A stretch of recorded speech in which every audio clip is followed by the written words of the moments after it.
বাজারে এখন প্রচুর পরিমাণে কাঁকুর পাওয়া যাচ্ছে, আর এই কাঁকুর দিয়ে কিন্তু গরমের দিনে তরকারি রান্না করে খেতে কিন্তু খুবই ভালো হয় এবং সেটা শরীরের জন্যও কিন্তু খুব উপকারী।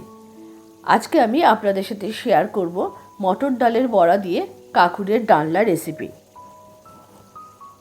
এই মটর ডালের বড়া দিয়ে কাঁকুরের ডালনা বানানোর জন্য আমি এখানে একটা বড় সাইজের কাঁকুর নিয়েছি এবং কাঁকুরটাকে আমি প্রথমে খুব ভালো করে ধুয়ে নিয়েছি।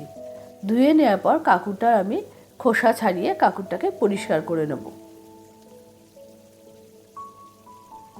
একটু ধুয়ে নিলে কি খোসা ছাড়াতে সুবিধা হয় পিলারের সাহায্যে, তাই জন্যই আমি কাঁকুরটাকে আগে একটু ধুয়ে নিয়েছি। খোসা ছাড়ানো হয়ে গেছে। এরপরে আমি কাঁকুরটাকে টুকরো করে কেটে নেব এবং কাঁকুরটাকে কেটে নেওয়ার পর কাঁকুরের ভেতরে যে দানাগুলো আছে সেগুলোকে আমি একটা চামচের সাহায্যে একটু কুড়িয়ে নেব, নিয়ে দানাগুলোকে আমি আলাদা করে ফেলে দেবো।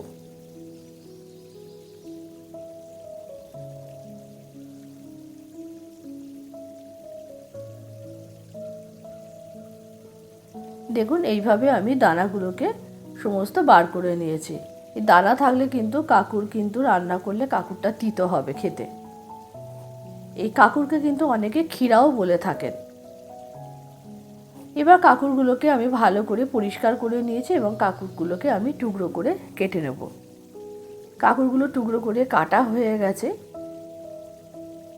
এইবার আমি কাঁকুরে দেওয়ার জন্য একটা বড় সাইজের আলুও টুকরো করে কেটে নেব।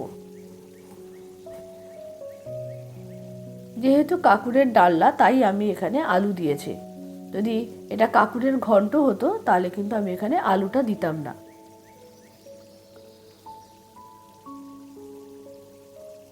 এরপরে আমি একটা টমেটো একটু কুচি করে কেটে নেব আর 3টে কাঁচা লঙ্কা আমি একটু চিড়ে নিয়েছি।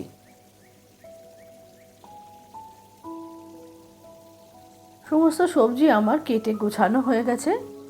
এরপরে আমি মটর ডালে বড়াটাকে রেডি করে নেব। এই মটর ডালে বড়া করার জন্য আমি মটর ডালটাকে একটু আধ ঘন্টা ভালো করে জলে ভিজিয়ে রেখেছিলাম। জলে ভিজিয়ে রাখার পর মটর ডালটাকে আমি মিক্সিতে একটু পেস্ট করে নেব। খুব মিহি পেস্ট করব না, এমনভাবে পেস্ট করব যেন মটর ডাল খাওয়ার সময় একটু মুখে পড়ে। এরপরে মটর ডালের মধ্যে অল্প একটু নুন, একটু হলুদ, একটু চিলি ফ্লেক্স, একটু চিনি আর অল্প একটু বাইন্ডিংয়ের জন্য দিয়ে দিয়েছি আটা। দিয়ে খুব ভালো করে মটর ডালটাকে আমি মেখে 5 মিনিট রেখে দেবো। এদিকে কড়াইতে আমি বেশ কিছুটা পরিমাণ সর্ষের তেল দিয়ে দিয়েছি। তেলটা খুব ভালো করে গরম হয়ে গেলে আমি এর মধ্যে টুকরো করে কেটে রাখা আলুগুলোকে দিয়ে একটু নুন আর হলুদ দিয়ে আলুগুলোকে একটু লাল লাল করে ভেজে নেব। আলুগুলো ভাজা হয়ে গেছে। আলুগুলোকে তুলে নেওয়ার পর কড়াইতে আমি আরও একটু তেল দিয়ে দিয়েছি এবং তেল দিয়ে আমি একে একে ডালের বড়াগুলো ভেজে নেব। তার জন্য আমি এখানে হাত দিয়েই বড়াগুলোকে ছাড়ছি। একটু হাত দিয়ে দিলে কি ছোট ছোট করে দেয়া যায়, তার হয়তো চামচে করে দিলে একটু বড় হয়ে যায়, তাতে দেখতে ভালো লাগে না। এইভাবে সমস্ত বড়াগুলো আমি হাত দিয়ে ছেড়ে দিয়েছি কড়ার মধ্যে এবং বড়াগুলোকে বেশ লাল লাল করে ভেজে নিয়েছি।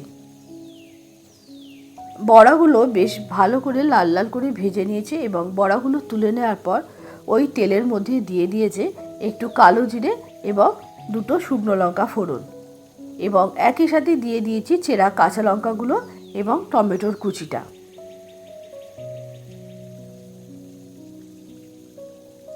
টমেটোটা একটু হালকা করে ভেজে নেওয়ার পর আমি এর মধ্যে দিয়ে দিয়েছি আগে থেকে ভেজে রাখা আলুর টুকরোগুলো।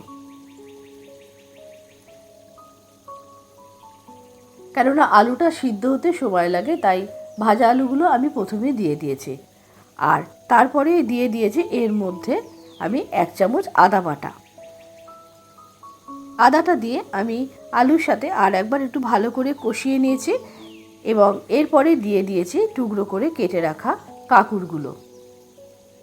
কাঁকুর কিন্তু সিদ্ধ হতে একদমই সময় লাগে না, একটু জল বেরিয়ে গেলেই কিন্তু কাঁকুর সিদ্ধ হয়ে যায়।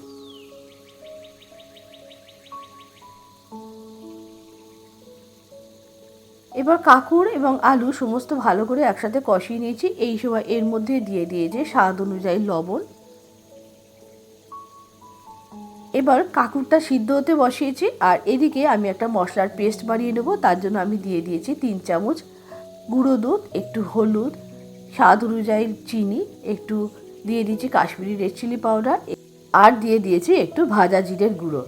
দিয়ে সমস্ত মশলাটা একটু জল দিয়ে ভালো করে গুলে নিয়েছি।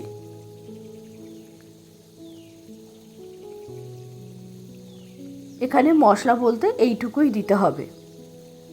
এদিকে কাঁকুরটা সিদ্ধ করার জন্য আমি মশলার বাটি ধোয়া জলটা একটু দিয়ে দিয়েছি। দিয়ে একটু ঢাকনা চাপা দিয়ে কাঁকুরটাকে সিদ্ধ করে নিয়েছি। কাঁকুরটা একেবারেই সিদ্ধ হয়ে গেছে।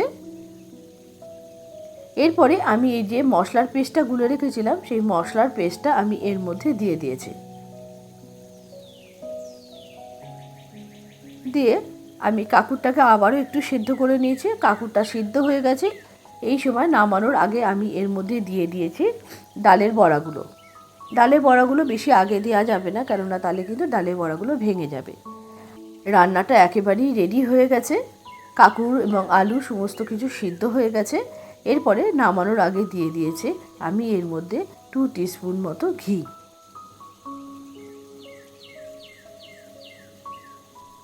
রান্নাটা একেবারেই রেডি। এবার আমি কাঁকুরের তরকারিটাকে একটা সার্ভিং প্লেটের মধ্যে তুলে নেব। গরমের দিনে এই তরকারিটা আপনারা অবশ্যই বাড়িতে বানিয়ে খাবেন। ভীষণ শরীরের পক্ষে উপকারী এবং সুস্বাদুও বটে।